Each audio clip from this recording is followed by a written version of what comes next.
to the Skinnerbaker podcast, where we talk hack, offer opinions, laugh, swear a bit too much, and you listen and hopefully share your opinions with us. We're Shahina, Nabs, and Nikki, and welcome to episode 4. Hey everyone. So this week, Nabs has brought on a lovely friend of hers as a guest. Nabs, introduce her. Hi everyone, thanks so much for joining us again today. Today we are going to be discussing what it's like to be a Muslim or a divorced Muslim woman who's now thrown back into this dating pool. And on our show we have Tahira, a very close friend of mine, who's recently divorced, and we just wanted to know. Okay, let me leave it to her to talk about what she's been experiencing. But before we get into that, let's talk about what's happening, what's going on, what's news. How's your week been, Nikki? Horrible. It's been so busy. I shouldn't say horrible, because it is a real privilege to be busy in this economy, and I just remind myself that all the time, but it's been exhausting. There's been a lot on the burn. How have you guys been? Also busy. I've been at this ice hockey tournament whole week. Oh my god, I'm so jealous though. These guys, I don't know if it's all the testosterone, but they've got me hot and bothered. Like, some of them are not that hot, but I don't know. It's the aggression for me. I think I need therapy. Also, they're all quite tall, hey? Yes. Oh my god. That's Can't stop looking at them.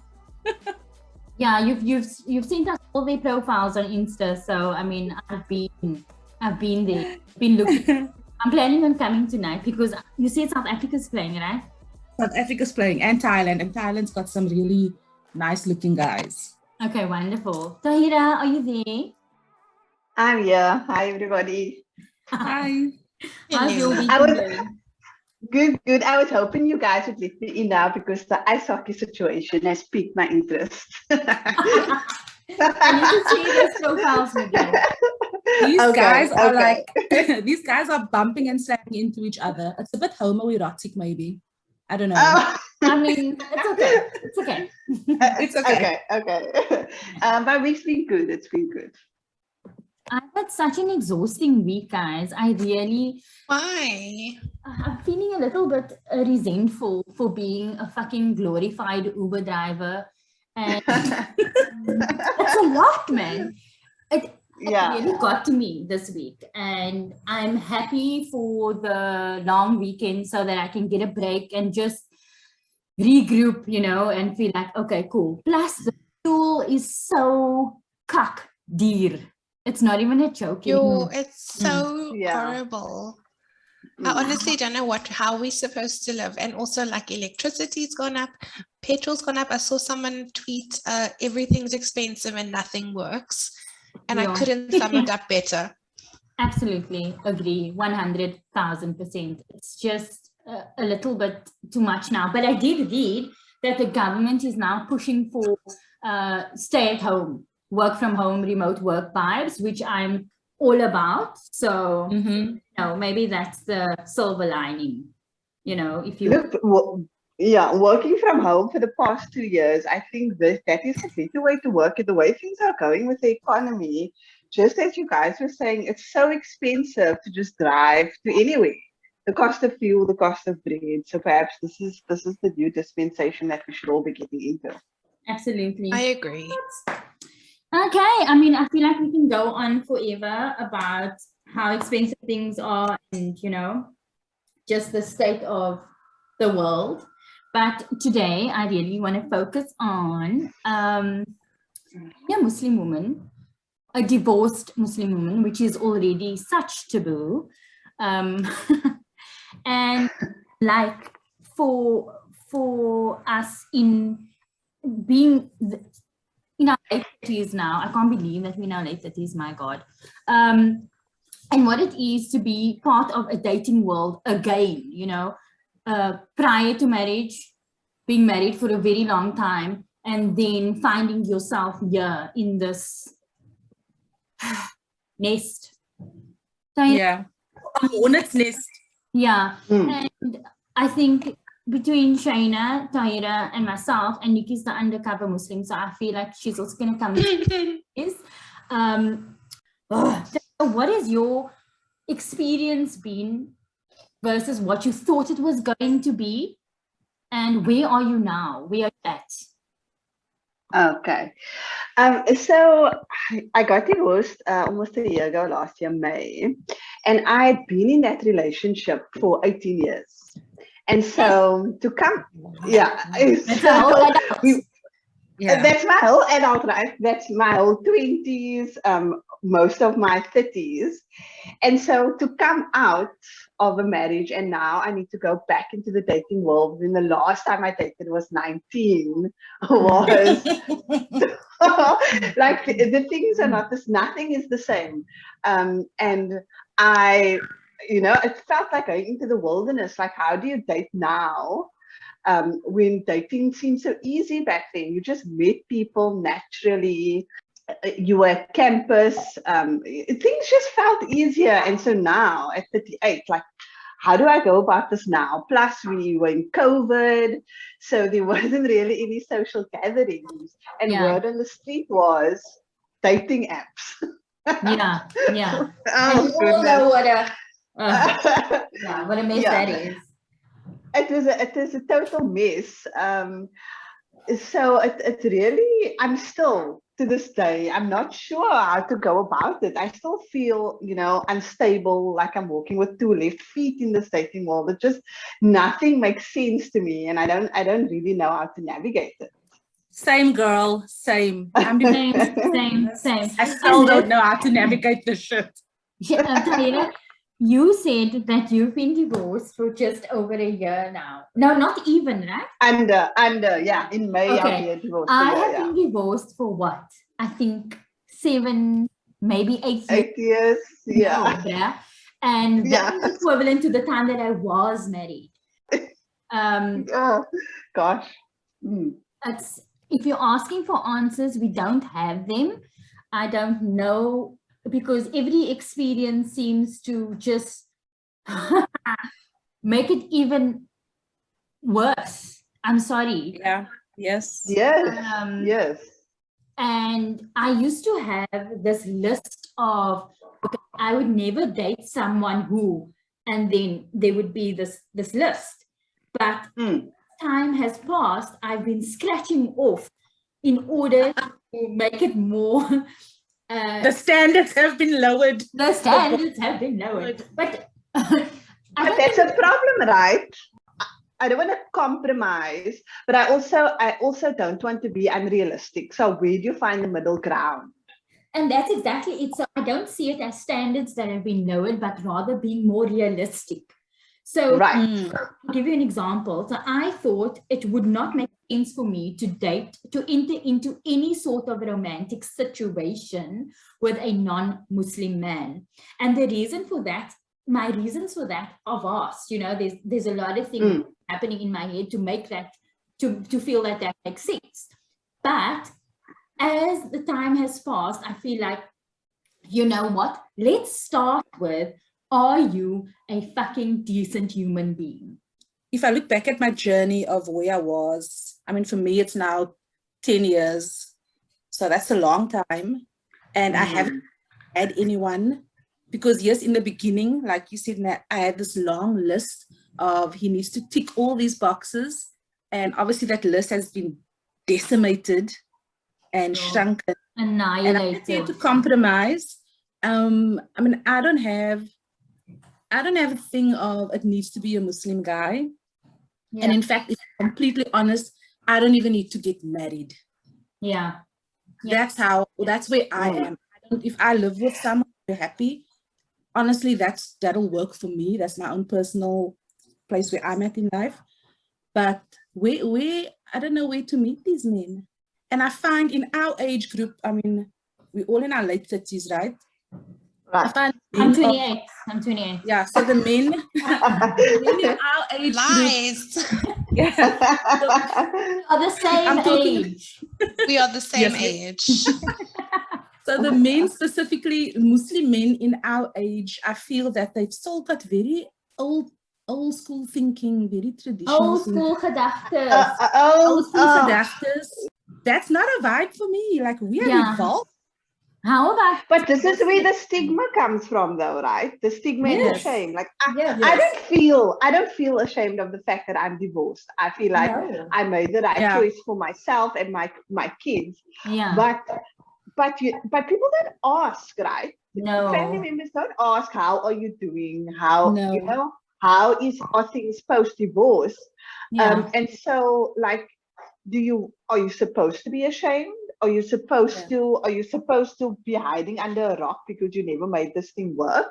And if you want to get into a relationship with someone and you have these men with these antiquated ideas, unwilling to approach you, perhaps, I don't know, because you've been divorced, you're no longer virgin, you're divorced, and you've got kids. Yeah. Like you know, right around. So think, like, what do you do? Yeah. Okay, so let me tell you a story, right? There's somebody I know, and he got divorced. So he had 2 kids from his first marriage. And when I chatted to him about it, he was really cut up and whatever. And he said to me, you know that I would really like to marry a virgin. And I thought, you fucking piece of What?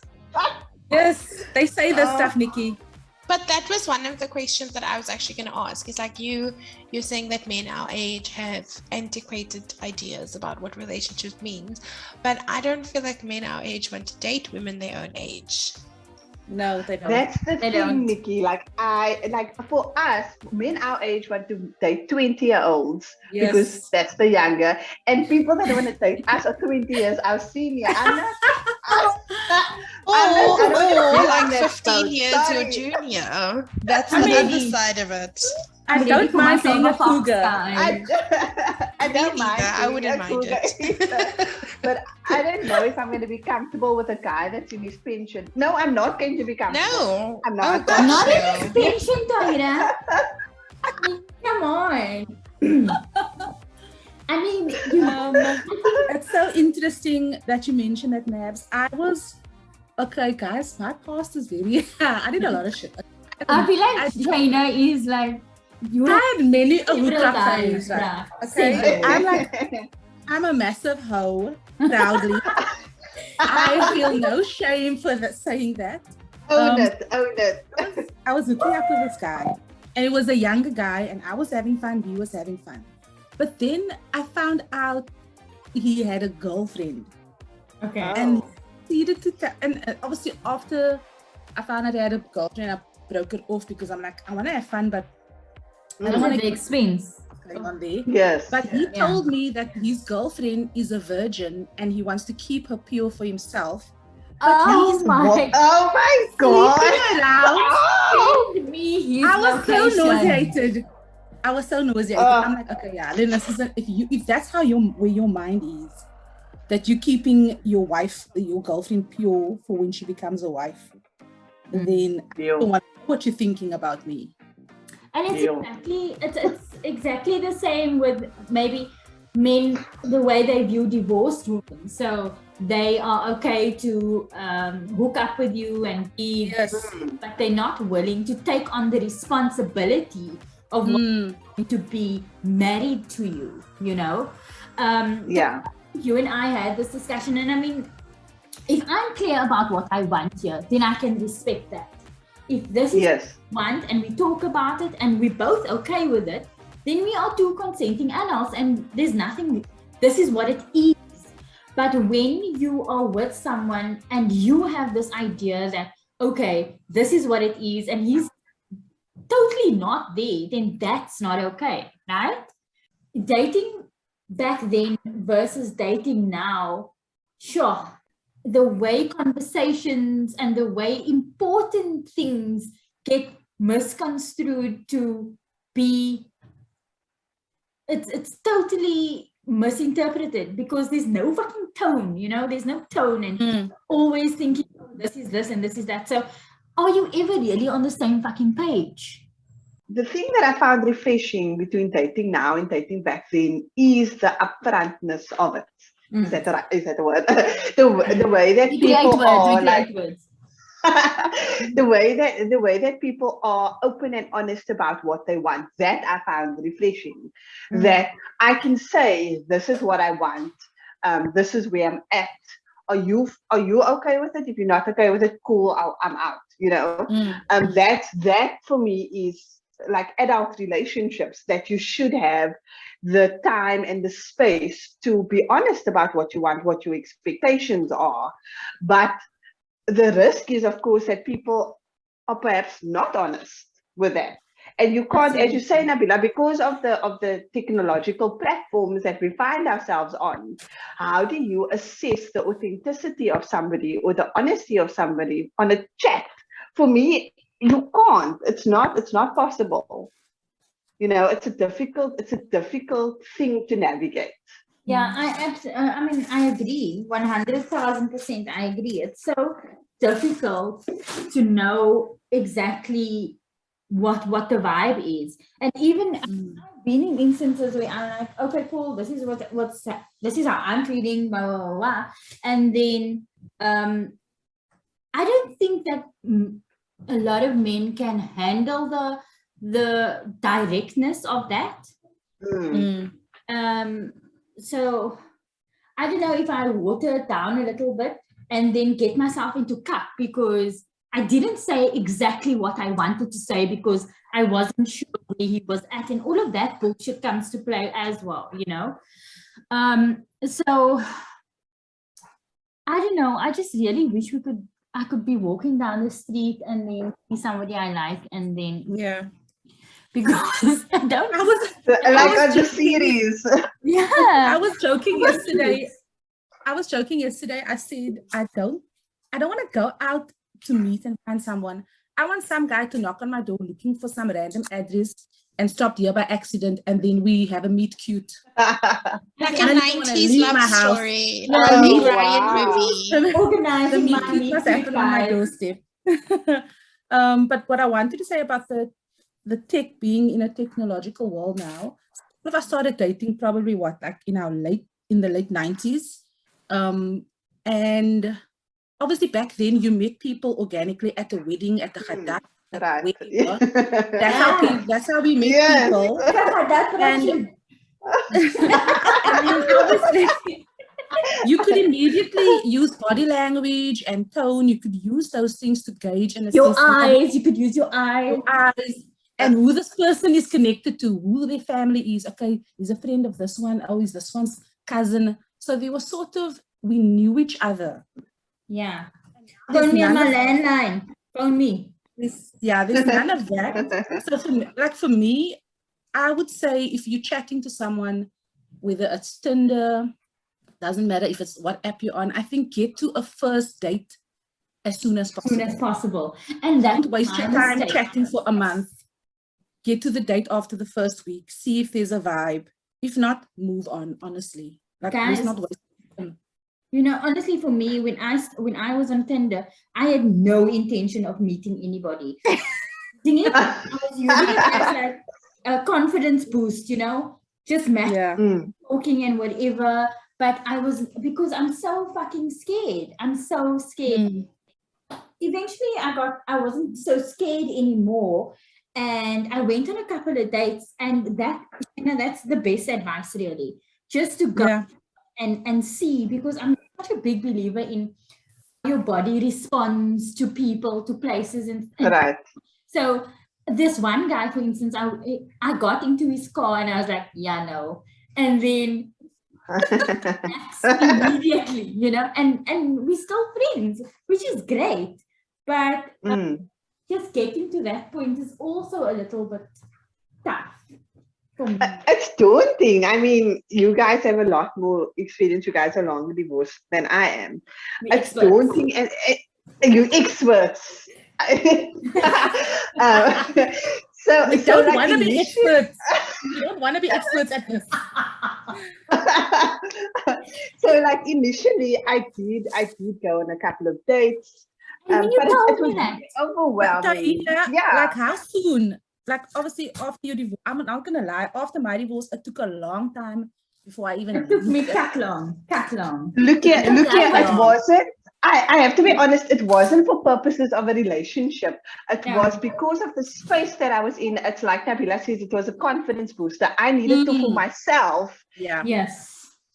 And Okay. I wasn't sure if I could mention that here on live TV, but that you went on the Yes, I thought you are so yes. fucking brave, maybe. Well done. Well done. Yo. So, but this is the thing. It was so overwhelming, right? So I went on these. I needed the confidence booster. I needed to determine if who I was, not internally, externally. Yeah. Now, after my life experience of an 18-year relationship, if I was still attractive, if people still found me attractive. Absolutely. You want to know if you're desirable. Yes. You know, because and then it was super overwhelming. And then I stopped. Yeah. Because I also needed, I got the confirmation that I needed, and then I needed to step back a bit. So I think I was maybe soon after my Ida, I think maybe 2 or 3 months after that. And so I thought, okay, let me check this out. And then I didn't do it for long, maybe a month or two. And then I was like, no, this is a bit overwhelming because there was this, Nix, do you know what an Ida is? And I stopped. I was just messaging in the WhatsApp group now to ask. Yes, no, I don't know. So when you get divorced, the woman is meant to stay home or out of the public eye for a period of 4 months and 10 days. Oh, yes. Yeah, I think I did ask you about this in the past. Yeah. 3 months. I know. 3 months. 3 months. When you're divorced and when your husband passes away, then it's 4 months. So yeah. Okay. So I took a break from it eventually. Yeah, so I took a break from it, and I've been on a break for a bit because I also needed, I'm not necessarily ready for a relationship, but I have been having conversations with Nabila and with, other friends about when I want to get into it again. Are those the type of people on these platforms that I actually want to be in a relationship with? Is that like the right place to be? And the longer that I'm divorced, the more concerned I'm getting. Girl, please, you're still a baby. I know, right? And the question, we were discussing this the other night with a friend of mine. He's going to be divorced 4 years this year. Like, when have you been divorced too long? When you years. So like when you were saying earlier about, you don't even want to get married at this point, or not, you don't want to. It's not necessarily a must. If you are in a relationship, you can live with somebody, whatever. So I wondered, is that because you've been divorced so long and now you've become accustomed to your life? You like your life, you like the way that you're living, and now you're in your comfort zone. Yep. And you don't want some random brat to come in here and, upset the apple mess up my peace. I could Do not mess up my peace. Do not disrupt my life. Yeah. My last relationship really just fucked with my perception of what I want and how much do I want it? Is it worth me really compromising on things that I shouldn't be compromising on, because I know that is fundamentally who I am, and I don't want to change those things, So when we talk about how long have you been divorced and what have you learned in that time, and I even said, Taira, you're still a baby, but you could experience something tomorrow that I've only experienced in my 5th year of divorce. You know what I'm saying? And as cynical as I'm sounding now, I love Mebru. And I think that when it's something that will just happen, and it will just happen whether you're ready or not, because of how it will happen, you will be ready. Am I making sense? You know what I'm trying to say, right? Yeah. Yes. And again, those things that you thought I will never do this, and I don't want. Another thing of mine was, he has to have kids. He has to have been married before, because then understand what it's like to be a parent, which is great, but it doesn't mean that somebody who doesn't have kids can't understand that, you know? You could be limiting yourself for no reason. and Exactly. impacting guys.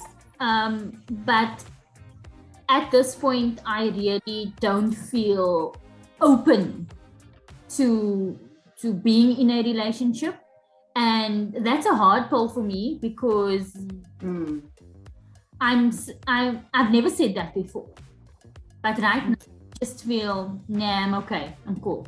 Yeah. I just want to know, I am ready. Like, I feel I could let someone in, but then, like, where do I meet these people, man? Because I'm the most introverted introvert you will ever You must meet. go to mosque, my bro. You must go I don't want to leave my house. When am I gonna meet guys? I'm gonna start going to Woolies at 6 p.m. in the evening in the most. in the single meal section to look for guys because I don't know where they're hiding. I'm gonna go on a Sunday afternoon when the single dads are buying the kids their school lunch. I don't mean And I go, what? Go and I go with the two of No, you. I want no competition. That's the only thing I want. I said to Iman the other day, perhaps we should go to the first Thursdays, because those are like the type of guys that could be great, you know, professional people. Like, let's do first Thursdays. Iman has to be my wingman. Wow. Since she's married and there'll be no competition. You're lucky. So it will be fine.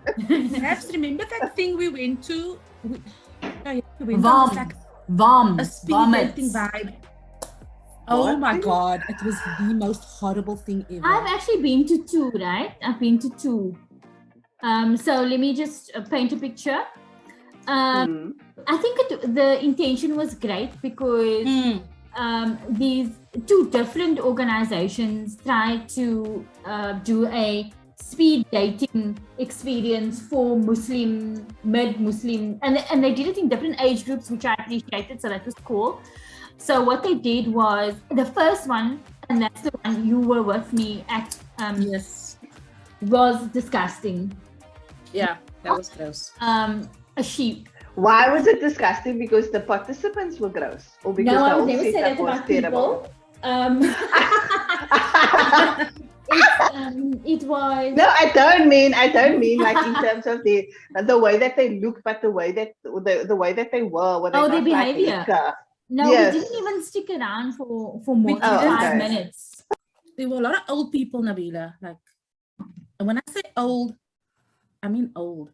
And there were like 5 women to every man, you know. Yes. Oh wow. Oh, that was the I don't mind being a second wife. Let me just put that out there.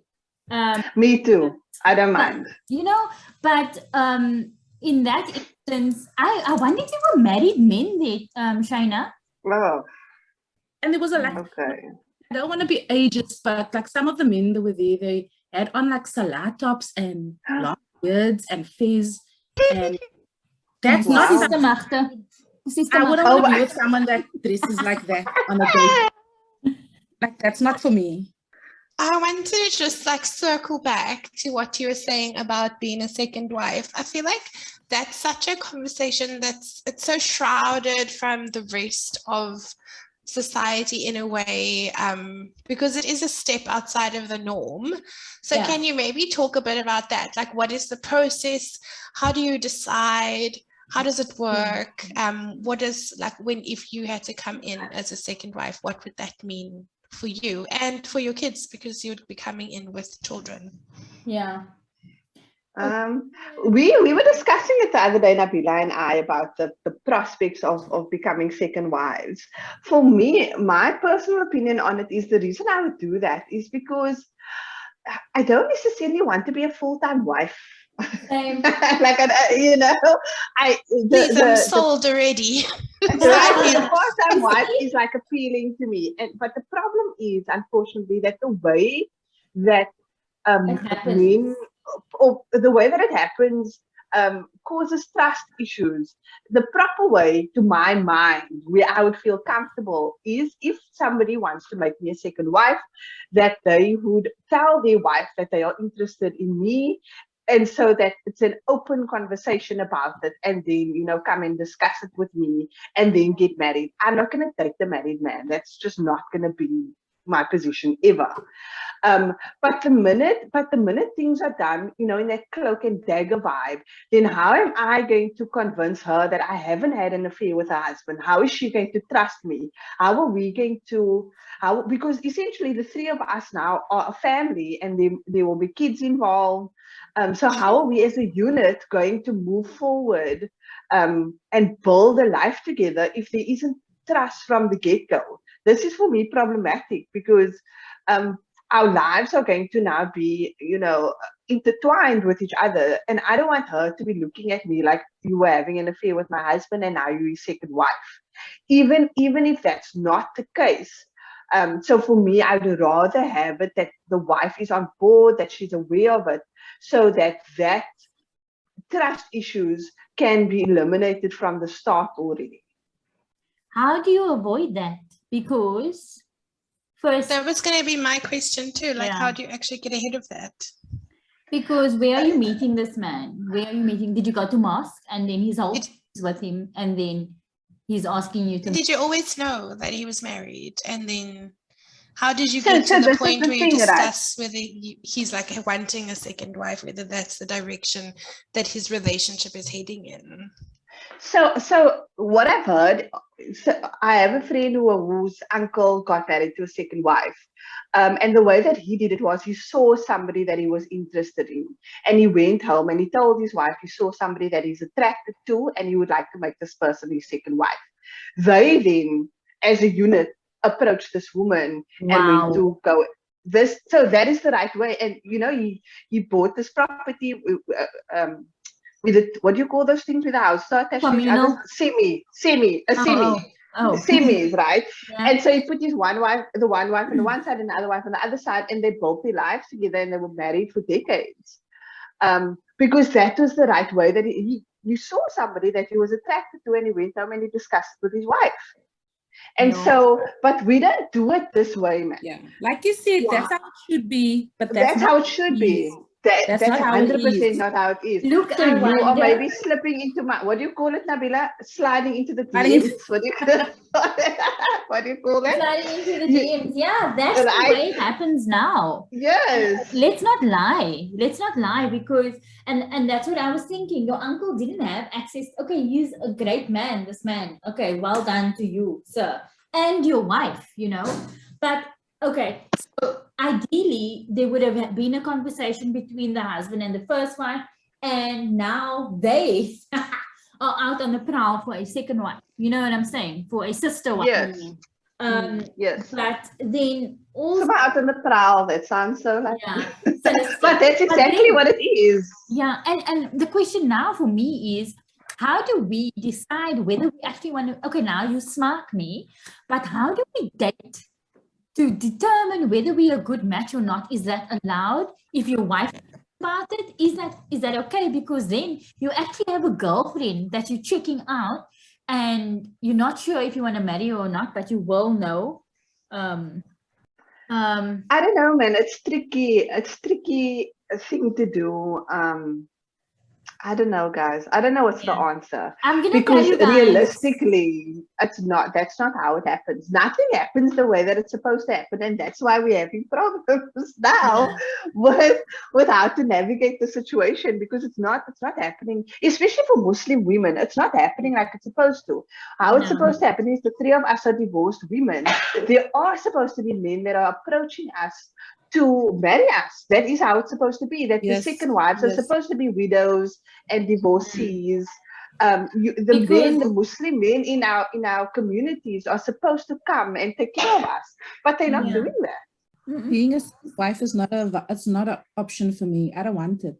Yeah. Because these here, I feel they're not the caliber. I feel like they're not living their lives with integrity. So at me with a second wife gedachte, because I'm not here for it actually. Mark me absent. Yeah. Yeah. And I get that And then- 100,000%, you know. Yeah. And But then it is, Nat- I think it is something that not everyone can do. No, I mean, I'm Yeah. jealous as fuck. So I do like the history of it though, Yeah. where you say that it is a way that women whose husbands had passed on were able to still get the care and support that they needed Yeah. from a family unit. Yeah. But obviously we live in different times now. Yeah, and back then these men were dying because they were fighting wars, defending his, you know, really Longing for honorable those deaths. times. Yeah, But they were honorable men. honorable. I don't know if we can say the same for the men. I don't want to be like all men, but a lot of them. Enough to feel like it's all. Yeah, unfortunately. Tahira and Nabs, you both have kids. I don't have kids. So I don't even know what that would be like to navigate having kids as well. Like, when do you tell the guy you have kids? When do they meet the kids? I mean, I don't even know how you guys do that, honestly. Like I say on the get-go, I'm honest about the fact that I have 3 kids because they are my kids. Like we come as a package deal. It's never gonna be. I'm the primary caregiver, so they live with me. So whoever's going to come into this environment is going to come into a family where there's already 4 people. So you know, if we are upfront and honest about what we want, you need to also be upfront and honest about your situation, so that the person can then also decide, no, you know, that's too much baggage for me. And I do have a concern that is too much baggage for some people. You know, there is a worry that men are going to be uncomfortable with that there is this situation where you've got 3 small kids. Are they going to want to take that on? Is that too much responsibility? Does that lessen my chances of getting into another relationship? You know, you do have anxieties and worries about things like that. At least for me personally, I do. It does concern me to a certain extent, but not enough to hide the fact that I have children. Okay.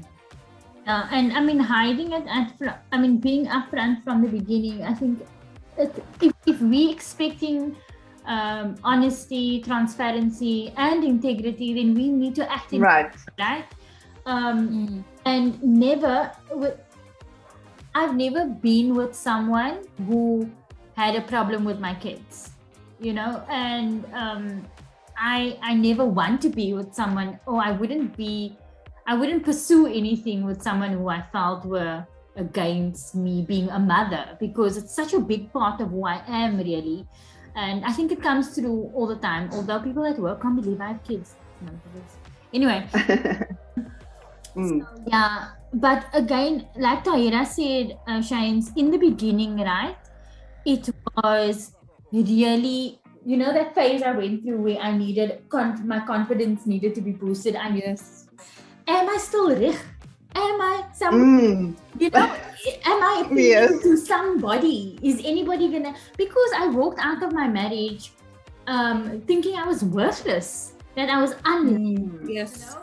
And that's a whole other can of fucking. Yeah. It's another show. You know? I felt so unlovable.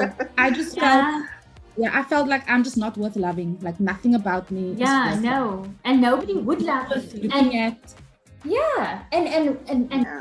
the fact that I was now, that I had these 2 small kids, because my girls were tiny at the time, you know? There were all of those hang-ups, and I'm not going to lie, there are still times when I think, no, fuck, this guy, you know, I crash on somebody new every week, right? So, I mean, I always think, no, he won't like someone who, and then something about myself. So constantly, always, all these years later, I'm still, you know, insecure about something. Yeah.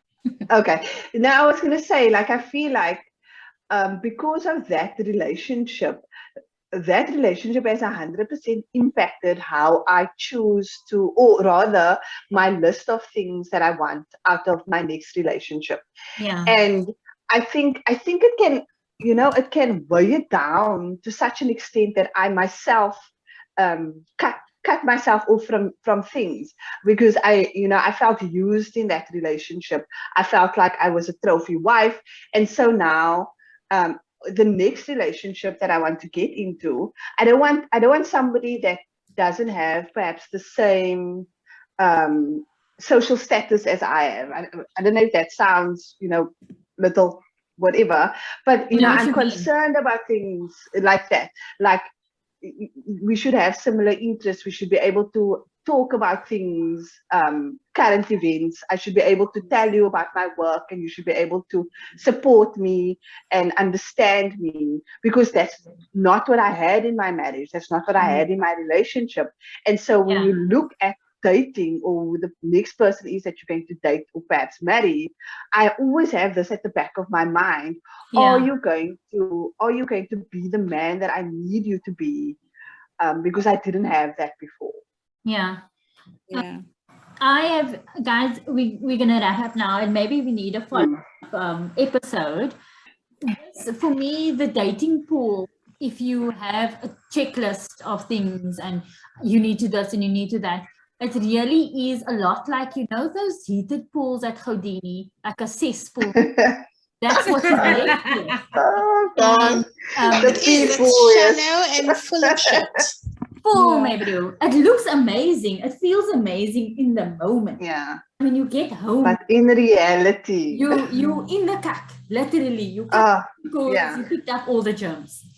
But and I have found power in knowing what I don't want, what I yes, versus this is what I want, because that changes on the daily, because I'm constantly changing. I feel that I'm still not, I mean, I love who I am now, who I'm becoming, and who I'm constantly just constantly healing and growing. And we didn't even get into that, the healing that so where I'm at the moment is I'm just so shocked and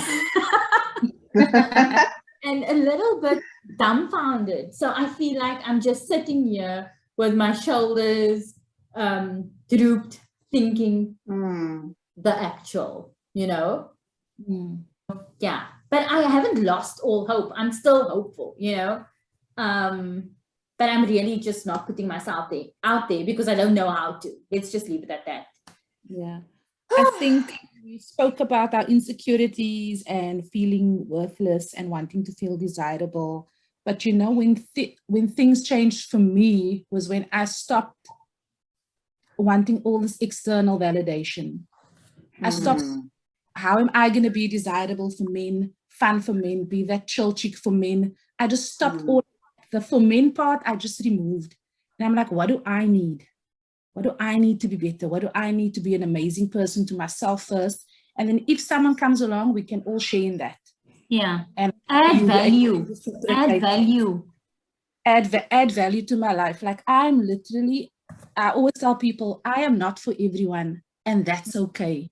Yeah. Because rejection is a big thing for me. But I'm at the point, like, if you don't like me and you reject me, it's really cool. I move on with my life.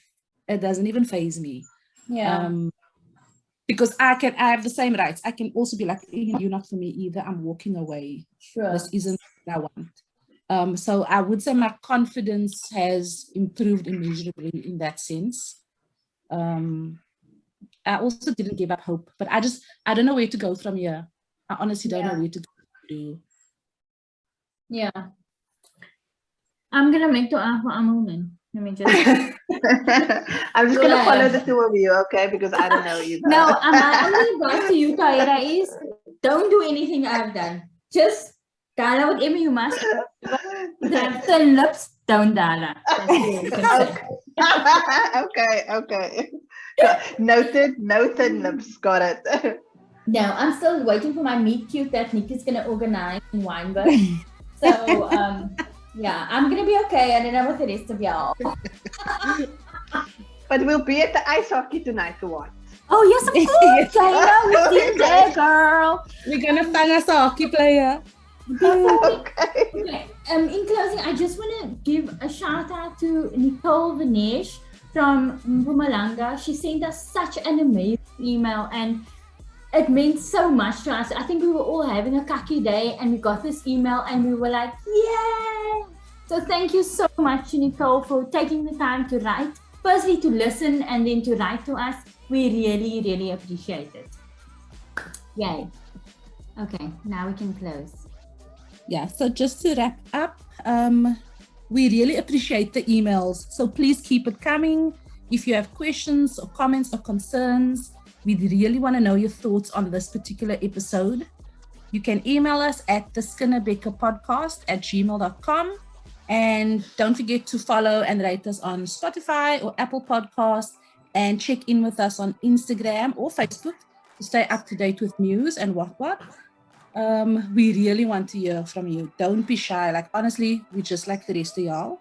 And we'll see you next time. Thank you so much. Oh, yes. And then lastly, Taira, thank you so much for joining us. You know, we were all cut nervous in the beginning because, but really it was so insightful and refreshing. So thank you. It was I think amazing. so much Thank fun, you. guys. Thank you so much for having me.